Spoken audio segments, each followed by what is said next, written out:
Injil Lukas bab 15. Para pemungut cukai dan orang-orang berdosa biasanya datang kepada Yesus untuk mendengarkan Dia. Maka bersungut-sungutlah orang-orang Farisi dan ahli-ahli Taurat, katanya, "Ia menerima orang-orang berdosa dan makan bersama-sama dengan mereka." Lalu ia mengatakan perumpamaan ini kepada mereka.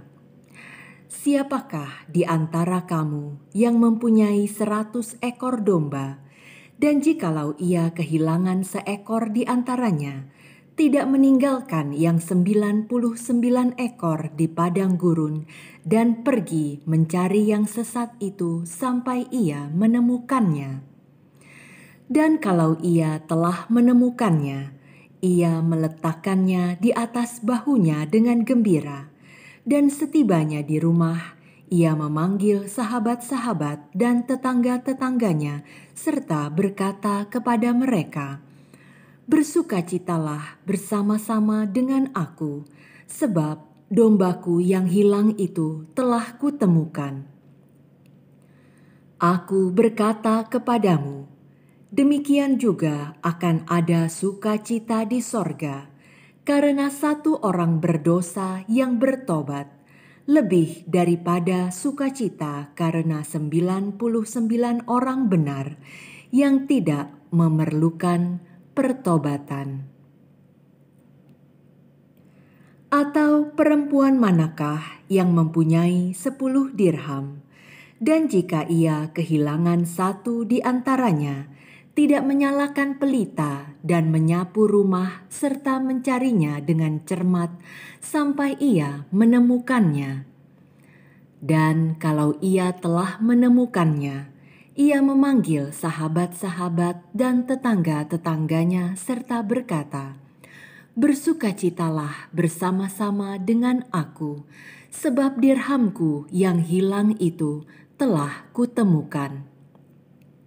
Aku berkata kepadamu, demikian juga akan ada sukacita pada malaikat-malaikat Allah, karena satu orang berdosa yang bertobat." Yesus berkata lagi, "Ada seorang mempunyai 2 anak laki-laki. Kata yang bungsu kepada ayahnya, 'Bapa, berikanlah kepadaku bagian harta milik kita yang menjadi hakku.' Lalu ayahnya membagi-bagikan harta kekayaan itu di antara mereka. Beberapa hari kemudian, anak bungsu itu menjual seluruh bagiannya itu, lalu pergi ke negeri yang jauh. Di sana ia memboroskan harta miliknya itu dengan hidup berfoya-foya. Setelah dihabiskannya semuanya, timbullah bencana kelaparan di dalam negeri itu, dan ia pun mulai melarat. Lalu ia pergi dan bekerja pada seorang majikan di negeri itu. Orang itu menyuruhnya ke ladang untuk menjaga babinya. Lalu ia ingin mengisi perutnya dengan ampas yang menjadi makanan babi itu, tetapi tidak seorang pun yang memberikannya kepadanya. Lalu ia menyadari keadaannya, katanya, 'Betapa banyaknya orang upahan Bapakku yang berlimpah-limpah makanannya, tetapi aku di sini mati kelaparan. Aku akan bangkit dan pergi kepada Bapakku dan berkata kepadanya, Bapa, aku telah berdosa terhadap sorga dan terhadap Bapa. Aku tidak layak lagi disebut anak Bapa. Jadikanlah aku sebagai salah seorang upahan Bapa.' Maka bangkitlah ia dan pergi kepada bapanya. Ketika ia masih jauh, ayahnya telah melihatnya, lalu tergeraklah hatinya oleh belas kasihan. Ayahnya itu berlari mendapatkan dia, lalu merangkul dan mencium dia. Kata anak itu kepadanya, "Bapa, aku telah berdosa terhadap sorga dan terhadap Bapa. Aku tidak layak lagi disebut anak Bapa." Tetapi ayah itu berkata kepada hamba-hambanya, "Lekaslah bawa kemari jubah yang terbaik, pakaikanlah itu kepadanya, dan kenakanlah cincin pada jarinya dan sepatu pada kakinya. Dan ambillah anak lembu tambun itu, sembelihlah dia, dan marilah kita makan dan bersukacita. Sebab anakku ini telah mati dan menjadi hidup kembali. Ia telah hilang dan didapat kembali."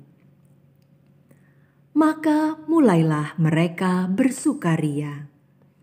Tetapi anaknya yang sulung berada di ladang, dan ketika ia pulang dan dekat ke rumah, ia mendengar bunyi seruling dan nyanyian tari-tarian. Lalu ia memanggil salah seorang hamba dan bertanya kepadanya apa arti semuanya itu.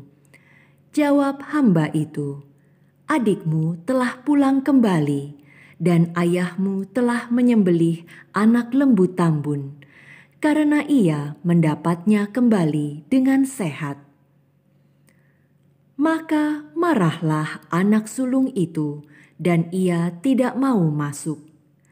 Lalu ayahnya keluar dan berbicara dengan dia. Tetapi ia menjawab ayahnya, katanya, "Telah bertahun-tahun aku melayani Bapa, dan belum pernah aku melanggar perintah Bapa. Tetapi kepadaku belum pernah Bapa memberikan seekor anak kambing untuk bersukacita dengan sahabat-sahabatku.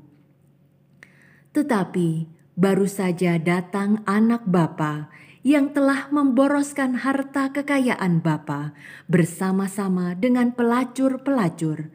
Maka Bapa menyembelih anak lembu tambun itu untuk dia." Kata ayahnya kepadanya, "Anakku, engkau selalu bersama-sama dengan aku, dan segala kepunyaanku adalah kepunyaanmu. Kita patut bersukacita dan bergembira, karena adikmu telah mati dan menjadi hidup kembali. Ia telah hilang dan didapat kembali."